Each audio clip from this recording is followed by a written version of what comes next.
Subscribe কৰক Mr.Fector YouTube channel আৰু কাষতে থকা বেল আইকনটো প্ৰেছ কৰি অল নটিফিকেশ্যন অন কৰি লওক আপোনাৰ সীমিত জ্ঞান বৃদ্ধি কৰাৰ বাবে। নাম্বাৰ 1 বন্ধুসকল, আজি বিজ্ঞান আৰু প্ৰযুক্তিৰ দিনত আপোনালোকৰ বেছি সংখ্যকে নিশ্চয় লেপটপ নাইবা কম্পিউটাৰ ইউজ কৰে। তেন্তে আপুনি ইউজ কৰা কম্পিউটাৰৰ বা লেপটপৰ কীবোৰ্ডখনলৈ কেতিয়াবা মন কৰিছেনে? যদি মন কৰিছে, আপোনালোকে দেখিবলৈ পাব যে এফ আৰু জে আখৰ দুটাত কিছু উখহা অংশ থাকে। এই উখহা অংশ আচলতে কিয় থাকে? অন্য এক বিশেষ কাৰণ ইয়াত নাথাকে। আচলতে এই উখহা অংশ দুটাৰ দ্বাৰা কীবোৰ্ডখনৰ লেফ্ট আৰু ৰাইট নিৰ্ধাৰণ কৰাত ব্যৱহাৰকাৰীজনৰ সুবিধা হয় আৰু ব্যৱহাৰকাৰীজনে নোচোৱাকৈয়ে নিশ্চিন্ত মনে টাইপ কৰি যাব পাৰে।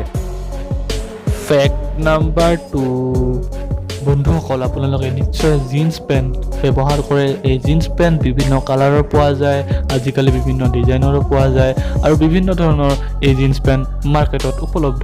তো আপোনালোকে কেতিয়াবা জিন্স পেণ্টত থকা এই সৰু পকেটখনৰ বিষয়ে ভাবিছেনে?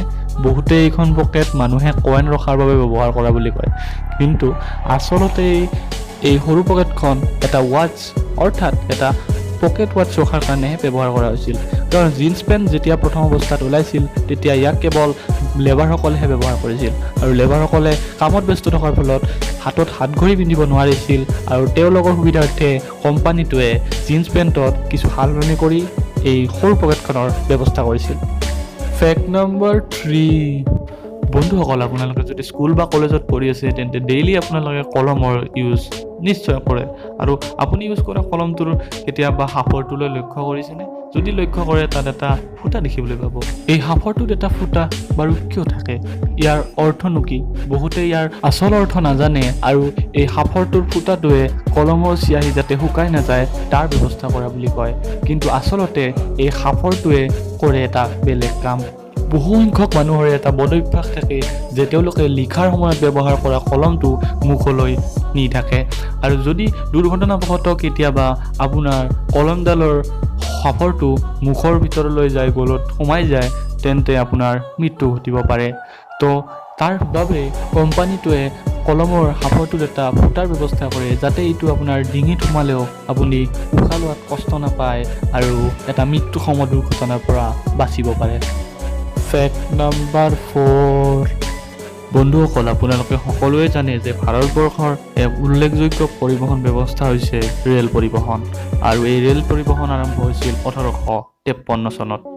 কিন্তু আপোনালোকে জানি আচৰিত হ'ব যে আইচলেণ্ডত অৰ্থাৎ আইচলেণ্ড দেশখনত কোনো ধৰণৰ ৰেল পৰিবহণ ব্যৱস্থাই নাই, কিয়নো জনসংখ্যা যথেষ্ট কম আৰু জনসংখ্যা সীমিত হোৱাৰ ফলতে আইচলেণ্ডৰ চৰকাৰে কোনো ধৰণৰ ৰেল পৰিবহণ ব্যৱস্থাত গুৰুত্ব আৰোপ কৰা নাই।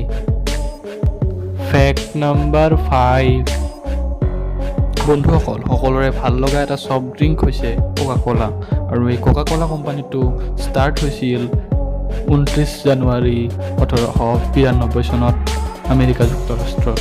2006 চনৰ কথা। এই কোকা কোলা কোম্পানীৰে এজন এমপ্লয়ীয়ে কোকা কোলা কোম্পানীৰ চিক্ৰেটবোৰ এটা কোম্পানীক বেচিব বিচাৰিছিল আৰু সেই কোম্পানীটো আছিল পেপচিকো অৰ্থাৎ পেপচি।